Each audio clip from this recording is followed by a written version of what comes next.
Kabanata 14:11. Agad na pumasok si Samantha sa opisina ni Thomas. Kinuha ni Thomas ang kanyang mga tauhan upang ihain sa kanya ang isang tasa ng tsaa. Ginang Martin, bakit ka nandito ng ganitong oras? Inubad ni Samantha ang maskara niya at tumingin kay Thomas. Sa pagkakataong iyon, maging si Thomas ay natulala. Mukhang mas bata si Samantha kaysa dati. Bagamat hindi ito gaanong tunog, lubos pa rin siyang humanga nang makita siya ng personal. Napangiti ng mahina si Samantha at sinabing, sinadya kong pumunta para magpasalamat sa iyo, Mr. Mayo. Tinundan ko ang iyong mga hakbang at talagang nagsimula akong magmukhang mas bata. Palagi kong binabayaran ang kabaitang ibinigay sa akin at wala akong anumang pabor sa sinuman. Dumating pala siya para ibalik ang pabor. Iyon ay mahusay. Ayos lang basta wala siya para maghayganti. Nagtanong si Thomas, iniisip ko kung paano mo ako pasasalamatan, Mrs. Martin. Sabi ni Samantha, syempre magpapasalamat ako sa kung ano man ang pinakamaraming kulang sa iyo. So, ano ang kulang ko?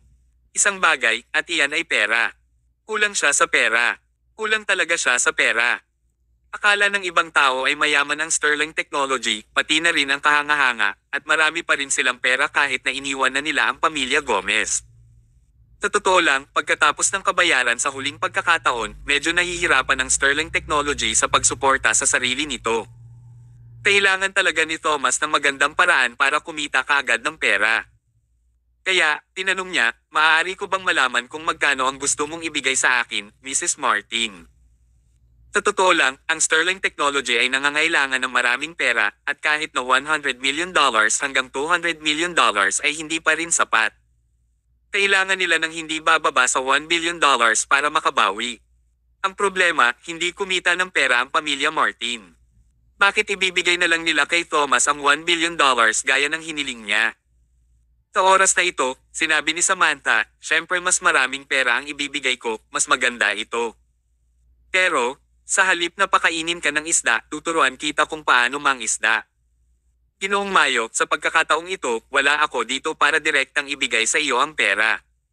Sa halip, gusto kong bigyan ka ng ilang dibidendo. Oh, naging interesado si Thomas. Tinanong niya, anong uri ng mga dibidendo? Pinag-cruise ni Samantha ang kanyang mga paa bago niya inabot ang tasa ng tsaa sa mesa at humigop. Bago niya sinagot ang tanong ni Thomas, nagtanong siya, Mr. Mayo, alam mo ba kung paano kinukuha ng pamilya Gomez ang kanilang pera?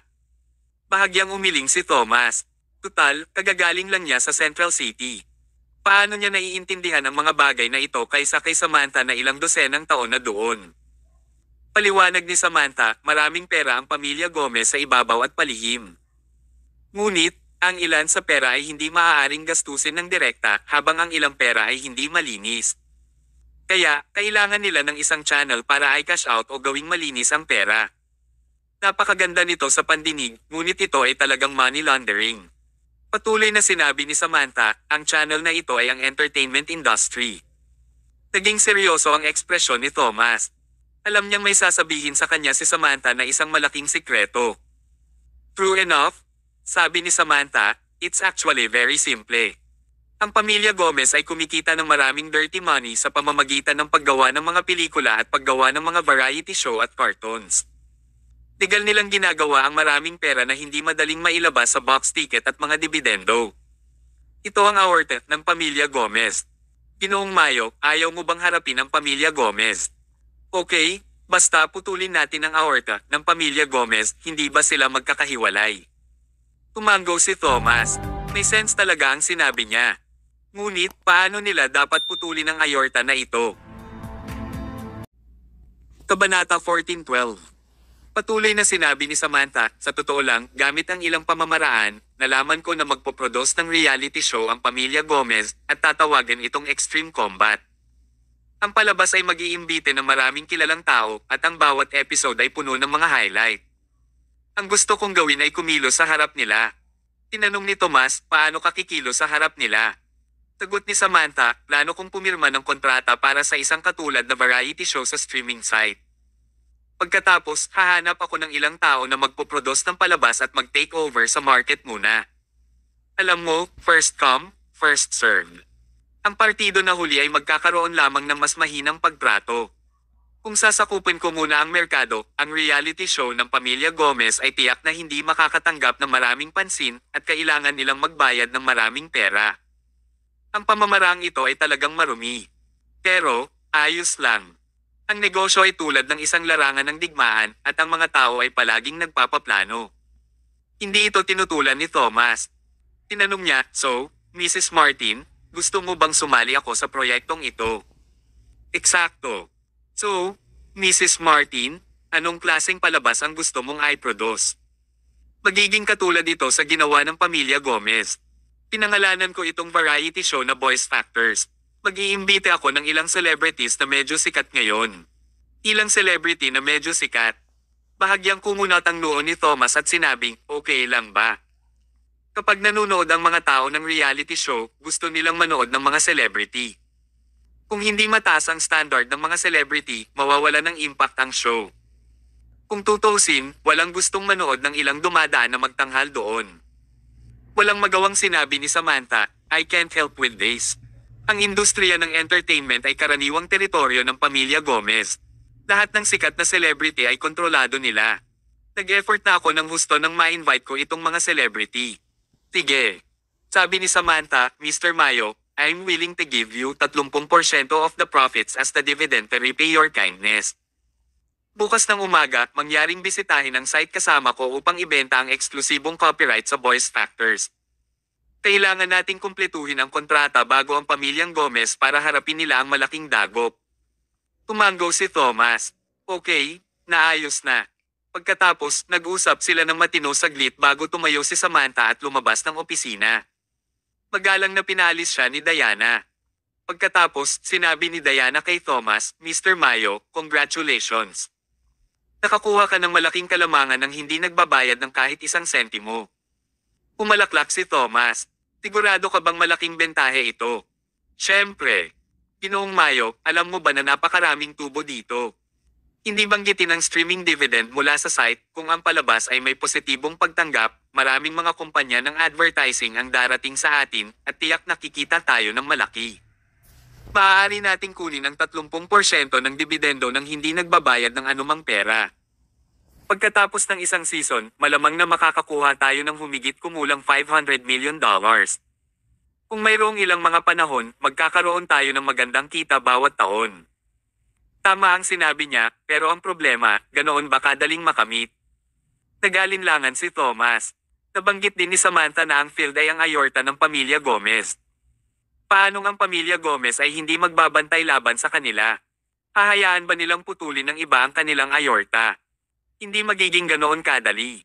Habang naaakit si Thomas sa malaking tubo, nagawa pa rin niyang manatiling kalmado.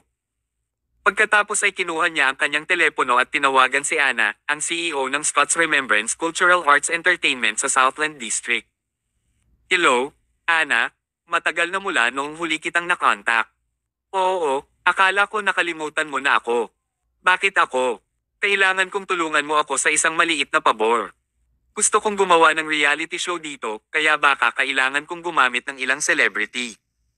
Mangyaring tulungan akong makahanap ng ilang mga kilalang tao at i-book ang kanilang mga schedule."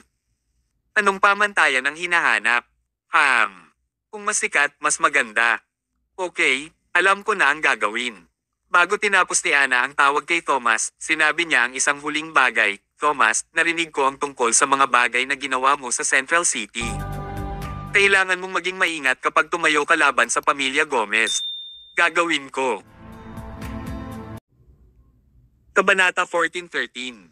Kinabukasan, binisita ni na Thomas at Samantha ang Awesome TV sa napagkasundo ang oras sa gusali ng opisina ng broadcasting platform. Bilang pinakamalaking streaming platform sa merkado ngayon, ang trapiko sa website ng Awesome TV ay hindi maisip. Kung gusto ng isang palabas na sumikat, kailangan itong i-stream sa Awesome TV. Dumating silang dalawa sa meeting room matapos silang tanggapin ng receptionist at nakilala nila si Seren Russell, ang taong namamahala sa purchasing department sa Awesome TV. Siya ay isang babae na mukhang halos 40 taong gulang, ngunit ang kanyang hitsura ay medyo maayos pa rin. She did her manicure while she nonchalantly said, "Hoy, sabay na nandito si Mrs. Martin at Mr. Mayo. Ito ay isang malaking karangalan para sa isang maliit na kumpanya na tulad namin." Maaari ko bang malaman kung ano ang nagdala sa inyong dalawa dito?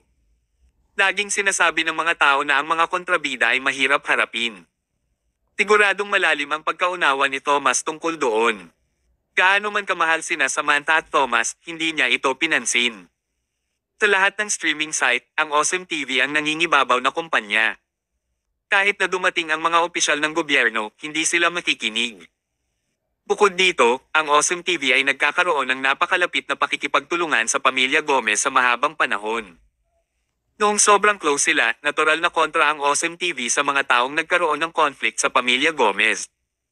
Nagkataon, parehong may malubhang salungatan sina Samantha at Thomas sa pamilya Gomez. Kaya, hindi magpapakita si Seren ng kahit anong friendly na ekspresyon sa kanila. Si Samantha ay isang makaranasang tao, kaya hindi siya na-trigger ng ilang mga pangungusap mula kay Seren.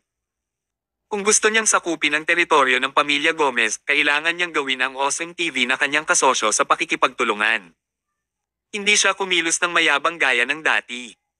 Tinadya niyang nilunok ang kanyang pride at sinabing, "Miss Russell, I've come here today because I want to recommend a variety show that the Martin family has invested in and produced to you." Ito ay tinatawag na Boys Factors. Oh, tanong ni Seren, mayroon bang mga interesanting punto ng variety show na ito? Siyempre. Ipinaliwanag ni Samantha ang lahat ng highlights ng kanilang variety show. Inilabas pa niya ang mga dokumentong inihanda na niya na naglalaman ng mga paliwanag na mas detalyado. Ngunit, si Seren ay mukhang hindi siya interesado. Umikab pa siya. Agad niyang inihagis ang dokumento sa gilid bago siya walang pakialam na nagtanong, ang ganitong klase ng variety show ay parang nakakapurol. Hindi ba ito tungkol lamang sa isang grupo ng mga tao na naglalaro ng ilang mga laro kapag sila ay nababato? Sino ang iyong mga bisita? Huwag mag-atubiling sabihin sa akin. Nanatiling kalmado pa rin si Samantha bilang tugon sa pagmamataas ni Seren. Mahina siyang ngumiti habang inilista ang mga kilalang tao sa listahan, ngunit bago pa matapos magsalita si Samantha ay winigayway ni Seren ang kanyang kamay. Hindi pwede. Ang lineup ng iyong mga bisita ay talagang mababa ang pamantayan. Wala akong interes na manood ng palabas pagkatapos makinig sa iyo. Nagbago ang ekspresyon ni Samantha at malabo niyang naramdaman na may mali. Tila hindi kailanman nagkaroon ng intensyon si Seren na bilhin ang kanilang palabas sa simula pa lang. Habang nalilito siya, bumukas ang pinto at pumasok ang isang lalaki. Naglakad siya habang sinasabing, "Mrs. Martin, parang gusto rin ng pamilya Martin na makisali sa mga variety show, ha? Ngunit, ito pa lamang ang iyong panimulang yugto. Kailangan mo pa ring matuto ng maraming bagay. Ang boys factors ay walang anumang kawili-wiling puntos.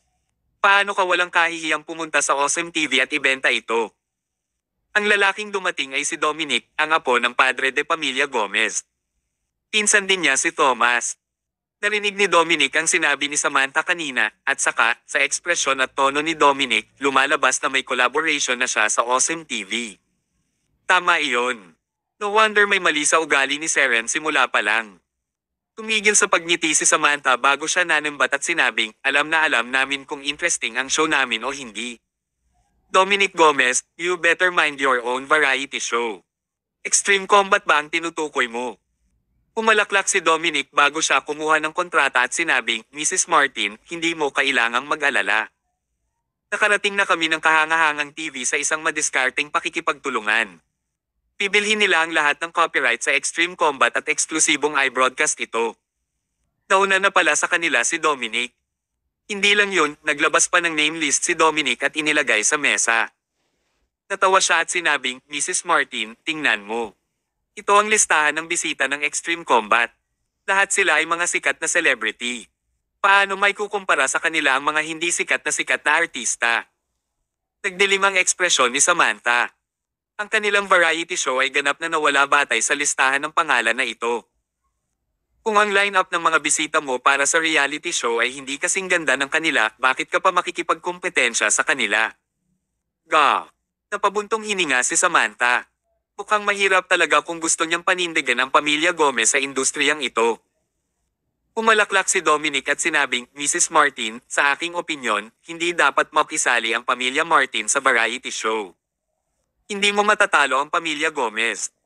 Gayon din, huwag maglagay ng anumang especially iya sa aming kumpanya. Ito ay walang silbi."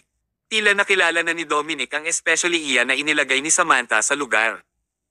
Kung hindi, hindi sana siya dumating ng ganito kaga ngayon. Masasabi ng isa na siya ay lubos na natalo sa labanan. Sa sandaling iyon, sinulyapan ni Thomas ang listahan ng panauhin na ipinasa ni Dominic sa isang casual na paraan at hindi niya namamalayan na sumimangot. Aniya, akala ko kung gaano kahusay ang line-up ng mga guest ng Gomez family, pero hanggang doon lang ba? Inaanyayahan mo ang lahat ng mga bisita na nasa ibabaw ng burol.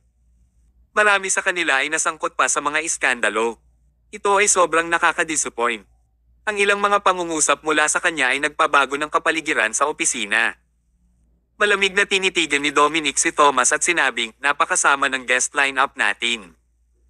Lahat sila ay mga celebrity na hindi na sikat at sangkot sa mga iskandalo. Wow!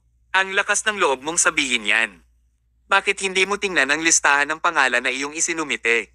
Ang mga nasa listahan mo ay hindi kasing galing ng mga hindi sikat na influencer na iyon. Thomas Mayo, sa palagay mo kaya mong panindigan ang pamilya Gomez kapag sumakay ka sa coattails ng pamilya Martin. Sinasabi ko sa iyo ngayon, huwag mo itong pangarapin. Madali ka pa ring mapapatay ng pamilya Gomez. Sa pagkakataong ito, muling humikab si Seren at sinabing, Mrs. Martin, Ginoong Mayo, tulad ng nakikita ninyong dalawa, ang Awesome TV ay pumirma na ng katulad na palabas, kaya hindi na namin kailangang pumirma ng isa pa. Tsaka sobrang lousy talaga ng line-up ng mga bisita mo. Please, umalis ka na lang. Tinimulan niyang itaboy ang mga ito. Sa sandaling iyon, mahinang sinabi ni Thomas, paano kung pagbutihin natin ang listahan ng bisita natin? Humisi si Seren at sinabing, hindi rin ako magiging interesado. Alam ng lahat na ang entertainment industry sa Central City ay kontrolado ng pamilya Gomez. Ang lahat ng magagaling at sikat na celebrity ay pinili ng pamilya Gomez. Bagamat mayaman at kahanga-hanga rin ang pamilya Martin, hindi nila teritoryo ang larangang ito. Kabanata 14:14. Kahit gaano pa sila kayaman, hindi pa rin sila nakakapag-imbita ng mga celebrities. Kaya naman, ayaw silang bigyan ni Seren ng kahit anong pagkakataon. Direkta niyang sinimulan silang itaboy. Tanong ni Thomas sa huling pagkakataon, Miss Russell, hindi mo talaga kami papansinin. Hindi talaga. Huwag mong pagsisihan. Pagsisisihan mo. Haha. Ginoong Mayo, nakakatawa ka talaga. May magsisisi ba na walang grupo ng basura? Umalis ka nga. Huwag ka nang magtagal dito. Ang industriya ng entertainment ay hindi ang larangan para sa iyo nakasangkot. Walang pakialam si Seren sa kanila. Nagpatuloy siya sa paglalagay ng kanyang nail polish habang siya ay naglalakad palayo. Tinulyapan ni Dominic bandang huli si Thomas bago itong ngumiti at sinabing, ang kabiguan mo ngayon ay simula pa lamang. Thomas Mayo, sinasabi ko sa iyo ngayon. Wala kang makakamit. Gusto kong mawala ka sa posisyon mo sa Central City. Matapos magsalita ng walang awa si Dominic ay tahimik din itong umalis. Napabuntong hininga si Samantha. Nakaramdam siya ng matinding hiya habang nakatitig kay Thomas. Noong una ay nais niyang pamunuan si Thomas at kumita ng maraming pera kasama niya upang mabayaran ang kanyang kabaitan. Sa hindi inaasahang pagkakataon, sa kabila na wala silang kinikita kahit isang sentimo, naging dahilan pa niya na mapahiya si Thomas. Labis na naawa si Samantha. Ginoong Mayo, kasalanan ko naman sa pagkakataong ito. Minamaliit ko ang pamilya Gomez at naging dahilan pa ako ng pagpapahiya sa iyo. Huwag kang mag-alala, babayaran kita ng 2 beses. Ngunit, ikinaway ni Thomas ang kanyang kamay at sinabing, Miss Martin, parang hindi pa tayo talo ah. Ha! Sandaling natigilan si Samantha. Bakit hindi pa sila nawala? Hindi ba sila natalo ng sobrang kahihiyan? Sabi ni Thomas. Kung makakapag-imbite ako ng grupo ng mga sikat at magagandang celebrity bilang mga bisita para sa iyo, naniniwala ako na ang voice factors ay makakatanggap pa rin ng maraming atensyon. Dahil ayaw ng Awesome TV ang palabas, ibebenta na lang namin ito sa iba pang streaming site. Pagsisisihan nila ito ng husto. Umalaklak si Samantha. Bakit parang galit lang ang sinabi ni Thomas? Sabi niya, kalimutan mo na. Lahat ng sikat na celebrity sa Central City ay kontrolado ng pamilya Gomez. Hindi natin sila maimbitahan. Pwede nating hanapin ang mga iyon sa ibang lugar. Saan pa tayo pwedeng pumunta at tumingin? Isang misteryosong ngiti si Thomas at sinabi niya, nagkataon na pumayag akong makipagkita sa ilang mga kilalang tao. I guess dapat dumating na ang flight nila. Miss Martin, bakit hindi ka sumama sa akin? Dapat mamit mo sila. Talaga. Gusto talaga ni Samantha na tanggihan ang imbitasyon. Sa kanyang opinyon, anong uri ng mga kilalang tao ang pwedeng imbitahan ni Thomas? At most, iimbitahan na lang niya ang mga not-so-famous celebrities or even those lousy influencers. Wala naman talagang ibig sabihin. Ngunit, hindi rin nararapat na hindi ipakita ang kanyang paggalang kay Thomas. Walang masama para sa kanya na pumunta at tingnan. So, let's go. Hindi nasisiyahang bumalik si Samantha sa Sterling Technology kasama si Thomas. Pagpasok pa lang nila, tuwang-tuwang tumakbo si Diana at sinabing, "Oh my goodness, Mr. Mayo, may seryosong nangyari." Tinanong ni Thomas, anong uri ng seryosong bagay ito? Kinakabahang sinabi ni Diana, ngayon lang, maraming celebrity ang dumating sa kumpanya natin. Alam ko. Pinapante ko sila. Nasaan na sila ngayon? Nasa reception room. Sige. Inakay ni Thomas si Samantha na maglakad papunta sa reception room. Habang nasa daan, medyo na-curious din si Samantha. Anong klaseng celebrities ang magpapakilig kay Diana na kinakabahan pa siyang magsalita? Well, hindi naman siguro experience si Diana, kaya kinabahan siya pagkatapos niyang makita ng personal ang mga celebrity, kahit na mga hindi sikat na celebrity lang sila. Ilang sandali pa ay nakarating na sila sa pintuan ng reception room. Lumapit si Thomas para buksan ang pinto at sinenyasan niya si Samantha na pumasok sa loob. Mrs. Martin, maligayang pagdating. Pumasok si Samantha sa loob. Nang makita niya ang mga taong iyon sa silid, agad siyang natigilan. Ano? Ang mga taong nakaupo sa silid ay ang lahat ng nangungunang celebrity sa bansa. Midas Jackson ang R&B singer. Kaiser Rangel ang pinakamahusay na male singer. Stephen Perry ang pinakamahusay na male comedian. Eden Hemsworth ang pinakasikat na celebrity. Mariah Carey ang pinakamahusay na babaeng mang-aawit. Justin McGee ang sikat na young artist. Jackie Diesel ang international artist, Edna Clarkson ang napakarilag na babaeng mang-aawit, si Ariana Briggs ang kasalukuyang sikat na icon, si Andrea Domingo ang nangungunang mang-aawit sa opera. Masyadong maraming mga nangungunang celebrity doon. Ang pagbanggit lamang ng bawat isa sa kanilang mga pangalan ay maaaring makasira sa internet. Ito ay isang ganap na himala upang matipon sila ngayon. Kahit napaka-experience na ni Samantha, nakaramdam pa rin siya ng sobrang kasabikan na hindi siya nakaimik sa sandaling iyon. Lalo niyang hinangaan si Thomas ngayon. Kabanata 14:15. Nakatayo si Samantha sa pintuan at hindi na makagalaw. Ngayon alam na niya kung bakit kikiligin si Diana na ngayon lang siya nakaimik. Kung may isa o dalawa sa mga nangungunang celebrity na ito ang nagpakita, ito ay magiging kahindek-hindek na balita. Sa oras na ito, mga 20 sa kanila ang nakaupo sa reception room. Maaari mong isipin kung gaano kalaki ang epekto. Ginoong Mayo, inimbitahan mo ba silang lahat? Hindi makapaniwalang tanong ni Samantha. Tumango si Thomas. Oo. Since I want to produce a show with you, I can't just do nothing and want to receive money. Kaya, nagpa siya akong kunin ng ilang kilalang tao nang hindi nagtatanong sa iyo. Sa tingin mo ba ay sapat na ang pamantayang ito? Sapat ba ang pamantayang ito? Walang tanong. Kung ang mga taong ito ay maaaring magsama-sama sa isang variety show, anong uri ng epekto ito? Talagang mataas ang ratings, okay. Pero, sigurado na sobrang mahal ang pag-imbite sa kanila, di ba? Nahihiya si Samantha na bayaran si Thomas ng mag-isa, kaya magalang niyang sinabi, Mr. Mayo, naglagay ka ng maraming pagsisikap sa pag-imbite sa kanila. Tungkol sa bayarin sa hitsura, hayaan mo akong. Bago siya matapos magsalita, tumawa si Thomas. Appearance fee. Mangyaring makatiyak, Missy Martin. Lahat sila ay tumutulong sa amin ng libre. Hindi sila nanghihingi ng pera. Ano? Pakiramdam ni Samantha ay nananaginip siya. Ayon sa pamantayan ng mga kilalang tao, ang bawat isa sa kanila ay karaniwang tumatanggap ng hanggang $10 million para sa kanilang itsura. Pero ngayon, dumating lang sila para tumulong ng hindi humihingi ng pera. Paano ito naging posible? Hindi naniwala si Samantha. Umiti siya at sinabing, Mr. Mayo, hindi mo kailangang mag-alala para sa akin at sinadya mong sabihin ito para linlangin ako. Ayaw nila ng pera. Paano ito posible? Sa sandaling iyon, sinabi ni Andrea, ang nangungunang mga awit sa opera, Mrs. Martin, kung sasabihin mo iyan, minamaliit mo kami. Napakabait sa amin ni Ginoong Mayo. Hanggat tanungin niya kami, gagawin namin ang aming makakaya upang matulungan siya. Bukod dito, ang pagsali sa naturang variety show ay nangangahulugan na magkakaroon tayo ng kasiyahan. Bakit pa tayo hihingi ng bayad? Nang marinig lamang ni Samantha ang sinabi nito ay tuluyan na itong naniwala.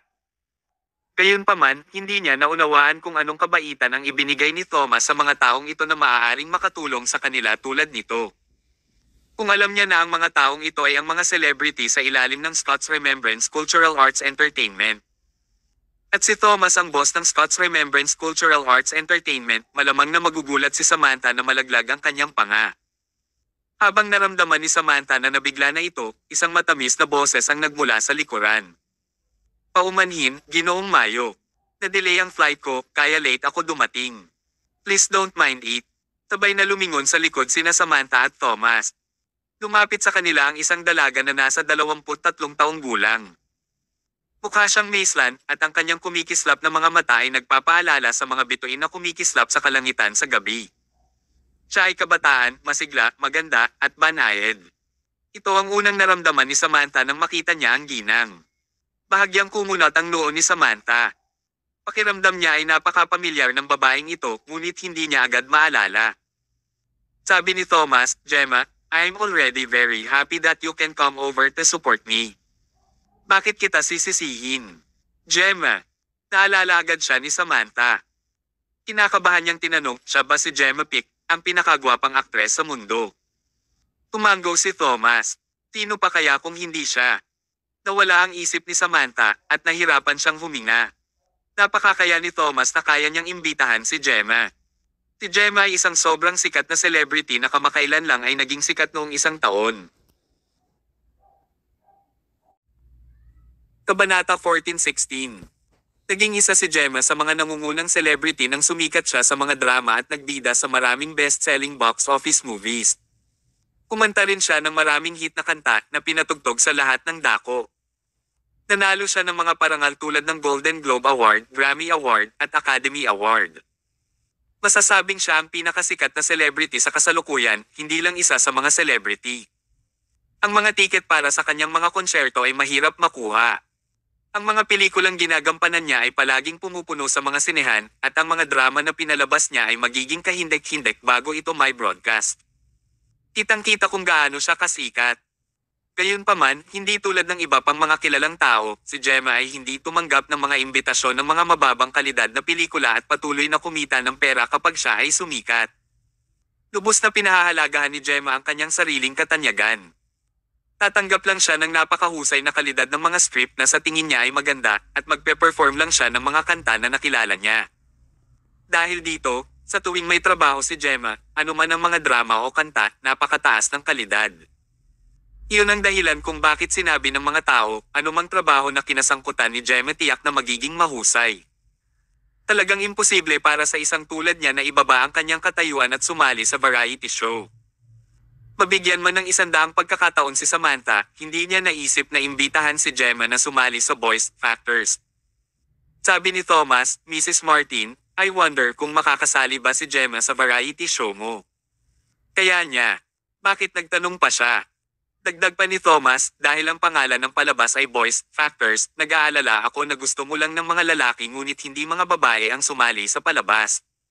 Patuloy na kumakaway si Mrs. Martin. Ang mga nakapirming bisita sa aming palabas ay mga lalaki, ngunit wala kaming anumang kinakailangan sa kasarian para sa mga bisita sa bawat episode. Anong klaseng biro ito? Gustong sumali ni Gemma sa iyong variety show, at gusto mo pa rin siyang talikuran. Kahit na kailangan niyang palitan ang pangalan ng palabas, malugod pa rin niyang tatanggapin si Gemma na sumali. Laminggalinga si Thomas sa paligid at sinabing, kung napakaraming tao ang sasali, ayos lang, di ba? Naniniwala ako na ang lineup na ito ay dapat makipagkompetensya sa Extreme Combat ng pamilya Gomez. Umalaklak si Samantha. Paanong magiging kompetisyon lang? Maaari nilang ganap na talunin ang mga ito.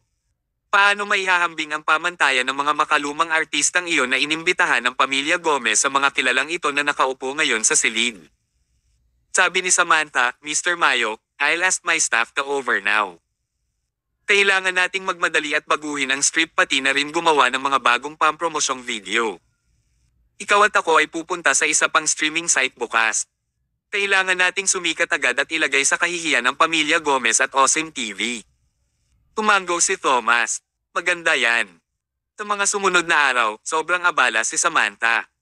Tinalakay niya ang script sa lahat ng mga celebrity at tinukoy kung saang episode sila dapat lumabas. Bukod dito, nagmamadali rin ang lahat ng production managers at screenwriters doon. Hindi man sila matutulog ngayong gabi, kailangan pa rin nilang tapusin ang paghahanda ng nilalaman para sa unang 12 yugto. Gayun din, ang mga miyembro ng koponan ng paggawa ng pelikula ay nagmamadali upang kunan ang mga behind the scene at mga video sa pag-promote. Matapos nilang maibalik ang mga hilaw na materyales, mabilis na ginawa ng mga post-production personnel ang palabas. Kinabukasan, sa wakas natapos ang lahat ng mga misyon. Hindi rin nagpapahinga si Samantha. Tuwang-tuwa siya na parang nakadrugs kaya kinaladkad niya si Thomas at sumugod sa isa pang streaming site, ang Loveflix. Ang kahangahangang TV ay walang alinlangan ng unang streaming site sa industriya, ngunit sinakop din ng Loveflix ang 20% ng merkado. Palagi itong pumapangalawa. Handa si Samantha na gumawa ng isang malaking eksena. Gusto niyang maghiganti sa Awesome TV. Gusto niyang makipag-collaborate sa Loveflix. Gagamitin niya ang variety show na Voice Factors para i-promote ang web drafts ng Loveflix para malampasan ng Loveflix ang Awesome TV at maging nangunguna sa industriya. Kung ang Awesome TV ay nasa parehong panig ng pamilya Gomez, kung gayon ang pamilya Martin ay nasa parehong panig ng Loveflix. Parehong partido ay hindi titigil hanggat hindi nahulog ang isang partido. Kabanata 14-17. Pagkadating nila sa Loveflix, pumunta silang dalawa sa reception room matapos silang akayin ng receptionist. Si Rosie Clark, ang direktor ng purchasing department ay masunaring sumugod. She chuckled and said, "Wow, anong dinadala ninyong dalawa dito ngayon?" Ang kanyang saloobin ay ganap na iba sa Serenis at Awesome TV. Hindi ito kakaiba. Kung tutuusin, pangalawa lang ang Loveflix sa ngayon. Wala silang masyadong alitan sa pamilya Gomez at napigilan pa sila ng pamilya Gomez sa maraming aspeto. Kaya, maganda ang ugali ni Rosie kina Samantha at Thomas. Mas gaman din ang pakiramdam ni Samantha. She said, "We came to disturb you today because I have a variety show to pitch you. Gusto kong makita kung interesado kang bilhin ito. You're more than welcome." Tuwang-tuwa si Rosie. Pagkatapos ng lahat, ang nangungunang variety show ay kinuha ng Awesome TV, at ang kanilang panig ay talagang walang anumang palabas na magagamit nila upang makipagkompetensya sa Awesome TV. Kung talagang maganda ang kalidad ng variety show na ginawa ni Samantha, tiyak na bibilhin niya ito. Kinuha ni Rosie ang dokumento mula kay Samantha at sinilip ito. Voice Factors ay nakasulat sa cover page. She subconsciously nakasimangot. Nang tingnan niya ang unang pahina, mas napangiwi siya. "Mrs. Martin, hindi naman sa ayaw kong bumili ng variety show mo. Ito ay talagang. Well, I wonder if you've heard that Awesome TV has bought a similar show from the Gomez family. Kung binili namin ang iyong palabas, hindi ba ibig sabihin ay direktang nakikipagkompetensya kami Awesome TV? Ito ay masyadong matigas. Ang Loveflix ay hindi gaanong kaya kaysa sa Awesome TV, at ang pamilya Martin ay hindi kasing husay ng pamilya Gomez sa larangang ito. Ang kanilang kalaban ay binubuo ng malalakas na katunggali, ngunit sila ay isang pangkat lamang ng mga mahihinang partido. Paano nila matatalo ang kalaban? Sa sitwasyong ito, kung binili pa rin ni Rosie ang palabas, hindi ba't sinayang lang niya ang kanyang pera? Pero, mahinang ngumiti si Samantha. Hindi niya ito pinansin.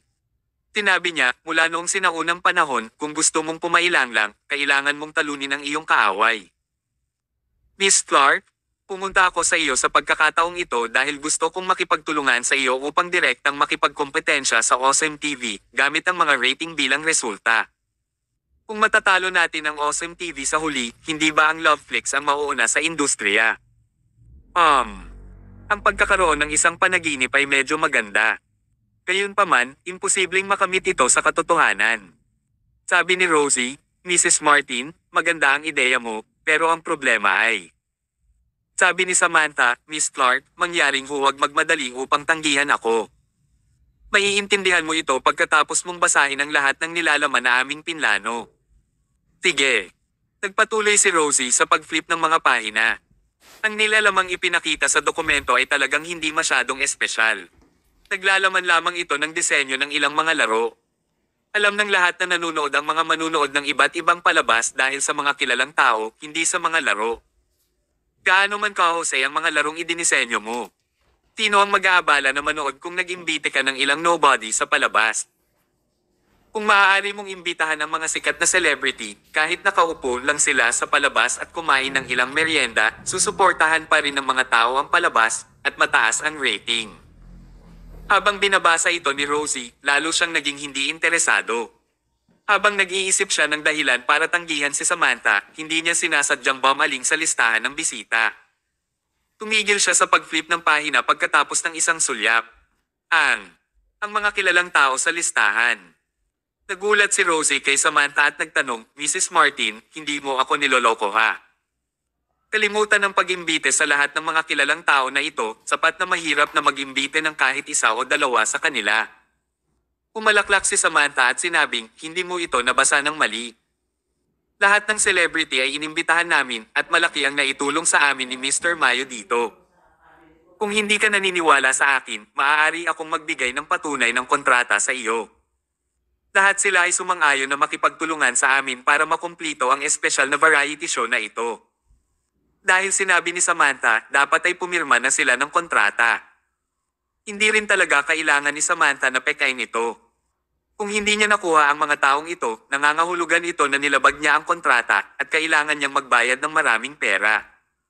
Hindi kailangang gawin ni Samantha ang ganitong bagay para problemayan ang sarili. Ang problema ay, napakahirap talagang paniwalaan ito.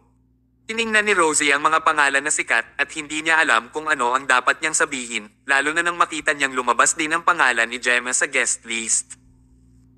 Kung talagang maimbitahan nila ang lahat ng mga celebrity, tiyak na ang variety show ang magiging pinakakahindik-hindik na variety show sa nakalipas na 10 taon ng walang duda. Baka talagang sumikat agad ito at maaaring malampasan ng Loveflix ang Awesome TV para maging namumuna sa industriya. Kukunin ko itong variety show. Ngunit, Mrs. Martin, anong presyo ang inaalok mo? Hindi magiging mababa ang presyo ng lineup na ito. Pumalaklak si Samantha at sinabing, huwag kang mag-alala, hindi masyadong mataas ang presyong iaalok ko. Ang gusto ko ay dibidendo at pera mula sa mga namumuhunan. Hindi ko gusto ang pera mo. Tumango rin si Rosie. Magtulungan tayo at lumikha ng isang mahimalang variety show. Pagkatapos, pinirmahan ni Rosie ang kontrata kay Samantha. Higit pa rito, agad niyang hiniling sa kanyang mga tauhan na ilagay ang lahat ng mga promotional video at poster ng Voice Factor sa mga pinakahalatang posisyon sa kanilang website. Kabanata 14:18. Tinadya pa nilang mag-imbite ng mga bagong media party para sa promosyon. Ang publicity para sa palabas ay nilikha mula sa lahat ng aspeto. Wala pang isang oras, naging hero ang kasikatan ng palabas. Kasabay nito, sa opisina ng direktor sa Awesome TV, si Seren ay nakaupo sa kanyang upuan. Naglalagay pa rin siya ng kanyang nail polish at wala siyang ideya sa lahat ng nangyayari sa labas. Habang masayang ginagawa niya ang kanyang mga kuko, ang kanyang pinto ay napasandal sa dingding ng malakas at ang kanyang nasasakupan ay sabik na tumakbo papasok. Miss Russell, may masamang nangyari. Dahil sa gulat ay hindi sinasadya ni Seren ang paglapat ng nail polish sa kanyang mga daliri. Sa sobrang galit niya ay nagngangalit siya. Bakit ka ba kinakabahan? May lindol ba o sunog? Bakit takot na takot ka? Sabi ng staff, nagtutulungan ang pamilya Martin at Loveflix. Oh, anong ibig mong sabihin? Pagkatapos mong itaboy si Samantha kahapon, siguradong nagalit siya. Pumunta siya sa ating kalaban, ang Loveflix, at ibinenta ang palabas, Voice Factors sa Loveflix. Ngayon, isinusulong ng Loveflix ang palabas sa lahat ng platform. Bukod sa kanilang website, ang lahat ng mga bagong platform ng media ay puno rin ng mga mensahe tungkol sa kanilang palabas. Nang marinig iyon ni Seren ay natawa siya. Akala ko ito ay isang magandang balita. Iyan lang ba? Ipinagpatuloy niya ang paggawa ng kanyang mga kuko. Ang pamilya Martin ay isang malaswang partido sa larangang ito, kaya't sila ay lubos na hindi makakalaban sa pamilyang Gomez. Ang trapiko sa website ng Loveflix ay mas malala kaysa sa atin. Kapag ang dalawang mahihinang partido ay nagtutulungan, ito ay magpapapahina sa kanila. Ngayon, gusto pa nilang makipag-compete sa atin ng diretsyo. Haha, ang ignorante nila. Hintayin mo na lang. Kapag sabay na na-broadcast ang Extreme Combat at Voice Factors, tiyak na malalampasan natin sila ng lampas sa kanilang imahinasyon. So, bakit ka natatakot? Malaki pa rin ang tiwala ni Seren. Ngunit, balisa ang kanyang mga tauhan. Sabi niya, Miss Russell, sa palagay ko ay hindi ganoon kadali. Mas mabuting panoorin mo ang kanilang pampromosyong video. Masyadong nakakagulat. Tahimik na dumura. Anong nakakaloka? Nagagawa ka bang mabigla ng ilang influencer? I think ignorante ka talaga. Huwag mong sabihin kahit kanino na ikaw ay aking tauhan. Pinahiya mo ako. Hindi mapakali si Seren at ipinagpatuloy niya ang paglalagay ng kanyang nail polish. Hindi niya ito inisip. Hindi na napigilan ng tauhan na iyon ang sarili. Diretso niyang kinuha ang phone niya at binuksan ang app ng Loveflix. Pagkatapos, nagtap siya sa promotional video ng Voice Factor sa pinakahalatang bahagi at direktang inilagay niya ang telepono sa office desk ni Seren. Sandaling natigilan si Seren. Hoy, nagiging matapang ka yata. Ang lakas ng loob mong tumayo laban sa akin. May balak ka bang tumigil sa pagtatrabaho dito? Naniniwala ka ba na masasabi ko lang ang salita at sa kalagitnaan ng kanyang pangungusap, tumigil siya sa pagsasalita dahil nakita niya ang mukha ng isang nangungunang celebrity sa promotional video. Si Kaiser Wrangle iyon. Hindi ba ito ang pinakamagaling na male singer? Hindi siya madaling lumabas sa anumang palabas, ngunit lumalabas siya sa kanilang palabas. Naramdaman ni Seren na may mali. Nang makita niya ang guest lineup kahapon, hindi niya nakita pangalan ni Kaiser Wrangle. Tila bumalik si Samantha at idinagdag ito sa huling minuto matapos siyang matrigger kahapon.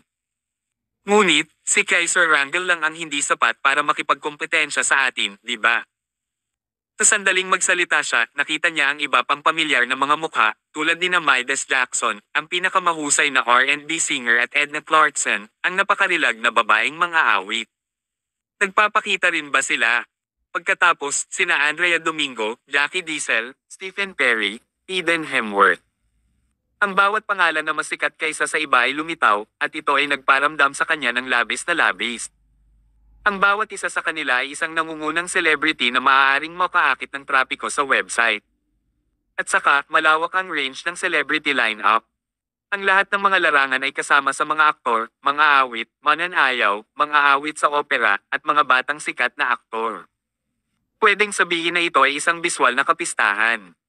Ito ay sapat na nakakagulat upang madama ang mga tao na hindi makapagsalita sa pamamagitan ng pagtingin sa mahabang listahan ng mga pangalan. Kung talagang nai-broadcast ang palabas, maaaring mahulaan ang epekto. Ito ay talagang magiging kahanga-hanga. Kung ikukumpara sa mga nangungunang celebrity na ito, napakababa ng standard ng lineup ng Extreme Combat. Wala silang pagkakataong manalo, okay. Tumigil na rin si Seren sa pag-nail polish. She gulped, and she nervously said, napakaraming top celebrities. Baka hindi sila matalo ng palabas natin. Sabi ng staff na iyon, it's not a possibility, it's a certainty. Dahil may ultimate trick pa rin sila. Ultimate trick? Miss Russell, malalaman mo ang ibig kong sabihin kapag nanood ka hanggang sa huli. Nagpatuloy si Seren sa panunood. Habang nagpe-play pasulong ang video, sa wakas ay natuklasan din ang misteryosong panauhin na paulit-ulit binanggit sa promosyon. Si Gemma yun. Gemma Pick. Natulala si Seren. Kahit anong mangyari, hindi niya inaasahan na lalabas si Gemma sa show. Napakaganda. Ang celebrity na ito ang pinakadakila sa kasaysayan at imposibleng magkaroon ng mas sikat na celebrity kaysa sa kanya. Imposible. Baka peke ang pampromosyong video na ito. Alam ng lahat na si Gemma Pick ay may napakahigpit na kinakailangan para sa kanyang mga gawa. Imposibleng basta na lang siya lalabas sa ganitong klase ng Bush League variety show. Sila ay gumagawa lamang ng hype sa layunin. Lahat ay dapat peke. Umiling ang staff na iyon. Totoo ito. Ang mga celebrity ay nagpost ng mga anunsyo sa kanilang mga Instagram account. Talagang lumalabas sila sa palabas na ito at nangako rin silang panoorin ito kasama ng mga manunood. Ang opisyal na Instagram ni Gemma ay gumawa din ng isang post kalahating oras ang nakalipas at ito ay nakumpirm na totoo at maaasahan. Miss Russell, tapos na tayo. Banata 14:19. Nang marinig iyon ni Seren ay idinilat niya ang kanyang mga mata. Hindi siya nang ahas maniwala na iyon ang katotohanan. Hindi ka nagsisinungaling sa akin. Siyempre hindi. Miss Russell, kahit tingnan mo pa ngayon. Ang balita ay nakakagulat sa Instagram ngayon. Si Seren ay nangahas na huwag maging walang ingat muli. Mabilis niyang binuksan ang kanyang Instagram account at tiningnan ang kanyang feed. Sa katunayan, nalaman niyang maraming sikat na celebrity ang gumawa ng kanilang mga post sa Instagram para ipakita ang kanilang suporta sa variety show. Hindi lang ang mga sumali sa show ang nag-post, maraming top celebrities na hindi sumali sa show ang nag-like at nag-repost din ng mga original posts. Sa puntong ito, naboost ang kasikatan ng voice factors at agad silang umakyat sa unang pwesto sa trending list. Halos mabaliw ang audience. Hindi na nila hinintay na may broadcast agad ang palabas. Bukod pa rito, ang bilang ng mga pag-download ng Loveflix app at ang trapiko sa website ng mga user ng app ay bumuti ng husto sa maikling panahon at nakamit nito ang isang nakakatakot na numero. Kung magpapatuloy ito, magiging kapantay ang Loveflix sa Awesome TV sa maikling panahon. Ang mas nakakatakot, ito ay isang warm-up lamang. Kapag opisyal nang nai-broadcast ang palabas, anong uri ng nakakatakot na epekto ang aidudulot nito? Walang makapag-isip nito. Agad na nanghina si Seren sa mga tuhod. Hindi pwede. Ito ay dapat na isang biro. Noong ipinakita nila sa akin ang guest lineup kahapon, hindi kasama ang mga taong ito. Kung alam ni Seren na sasali ang mga top celebrities na ito, siguradong binili niya ito ng husto. Gaano man karaming pera ang kailangan, bibilhin niya ang palabas ng walang pag-aalinlangan. Gayunpaman, ang nakita niya kahapon at ang nakita niya ngayon ay may kasamang ganap magkakaibang line-up. Nagpanik talaga si Seren. Mabilis niyang kinuha ang phone niya at tinawagan si Samantha. Pagkatapos niyang maghintay ng mahabang panahon, sa wakas ay sinagot na niya ang tawag. Hello, Mrs. Martin? Hindi mo ba sinabi na gusto mong ibenta ang voice factor sa Awesome TV? Bakit mo ibinenta ang palabas sa Loveflix ngayon? Masyadong malayo ito. Ang sarkastikong boses ni Samantha ay nanggaling sa kabilang dulo ng tawag. Mali ba ang narinig ko? Hindi mo ba kami itinaboy kahapon? Bakit mo ako sinisisi ngayon? Tumawa si Seren at sinabing, Mrs. Martin, ang hilig mo talagang magbiro sa akin. Kung ipinakita mo sa akin ang line-up na ito kahapon, papakawalan pa ba kita? Mrs. Martin, alam mo rin ang kakayahan ng Awesome TV. Bakit hindi tayo, ang malalakas na kumpanya, magtulungan at kumita ng malaki? Pakibenta sa akin ang palabas na ito. Hindi pwede. Pumirma na ako ng kontrata sa Loveflix. Mabuti naman. Maaari mong balikan ito kahit na pagkatapos mong pirmahan ang kontrata. Magkano ang kailangan mong bayaran para sa paglabag sa kontrata? Babayaran kita. Talagang handa si Seren na gumastos ng malaking halaga. Ang ganitong uri ng nangungunang negosyo ay palaging walang awa na pinipigilan ang presyo. Hindi napigilan ni Seren ang presyo ngayon, ngunit nagkusa pa siyang tumulong sa pagbabayad ng paglabag sa kontrata. Ipinakita nito ang kanyang sinseridad. Natural, sulit na magbayad ng hindi tiyak na halaga para sa line-up ng voice factors. Napakalinaw ni Seren tungkol doon.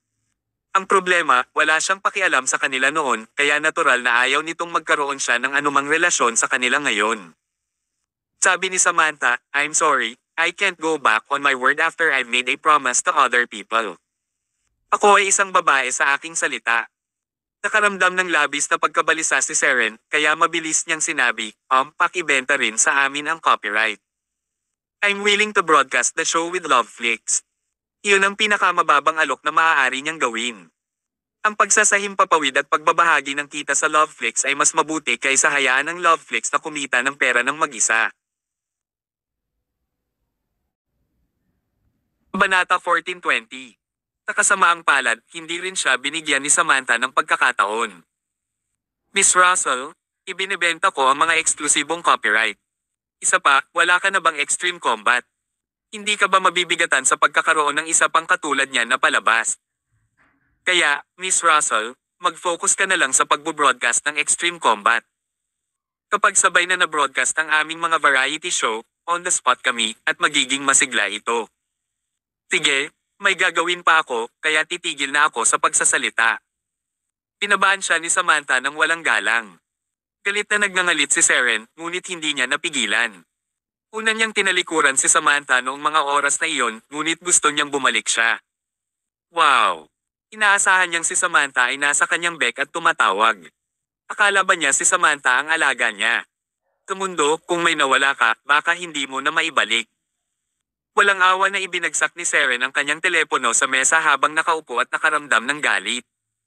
Kapag naisip niyang kikita ng malaki ang Loveflix dahil dito, at posibleng malumpasan pa nila ang Awesome TV at maging pinuno ng field, labis siyang malungkot. Sa oras na ito, binuksan ang pinto at pumasok si Dominic. Alam din niya ang pagpapalit ng line-up sa Voice Factors. Lumapit siya ngayon dahil gusto niyang pag-usapan ito ni Seren. Nang makita ni Dominic kung gaano kagalit si Seren, halos alam na niya kung ano ang problema. Natawa siya at sinabing, "Miss Russell, bakit ka ba nagagalit?" Galit na sabi ni Seren, "Paano ako hindi magagalit?" Samantha Brock, lumipat ang walang isip sa napakahusay na line-up ng panauhin sa huling minuto. Nakipag-collaborate pa siya sa Loveflix. Ano ang kahulugan nito? Tinadya ba niya akong lokohin?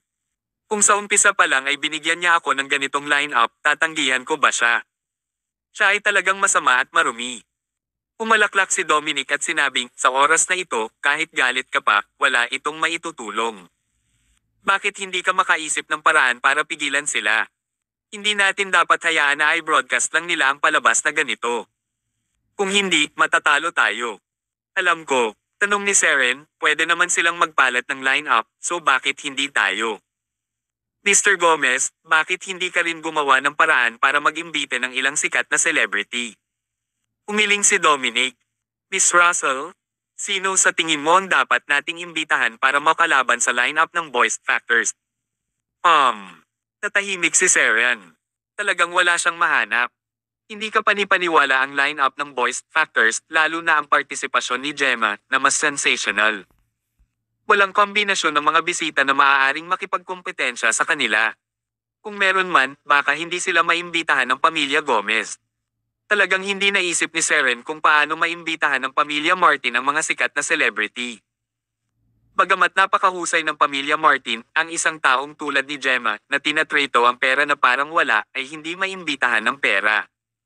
Nakakalito talaga. Tanong ni Seren, panoorin ba natin ang pamilya Martin na kumikita ng malaki at nalampasan ng Loveflix ang Awesome TV? "Of course not," malamig na sabi ni Dominic. Hindi, Mr. Gomez, mangyaring gumawa ng paraan. Walang kwenta kung magsasalita ka lang. Umalaklak si Dominic. "Pumunta ako ngayon dito dahil gusto kong pag-usapan ito sa iyo. Meron akong naisip." "Anong ideya?" Hindi nakasagot ng diretso si Dominic. Sa halip, ipinalakpak niya ang kanyang mga kamay. Agad na bumukas ang pinto at pumasok ang isang lalaking naka-sunglasses. Ang lalaki ay payat at ang kanyang mukha ay hindi nakaahit. Mukhang ilang araw na siyang hindi kumakain. Gayunpaman, nagmamay-ari siya ng isang pares ng napakahusay at malinis na mga kamay na hindi tumugma sa kanyang marumi at palpak na hitsura. Ang bawat daliri ay mukhang hindi kapani-paniwalang masigla. "Ito ay," tanong ni Seren. "Pakilala ko siya. Siya si Andrew Watkins, ang VIP ng pamilya Gomez. Ang kanyang trabaho ay isang hacker.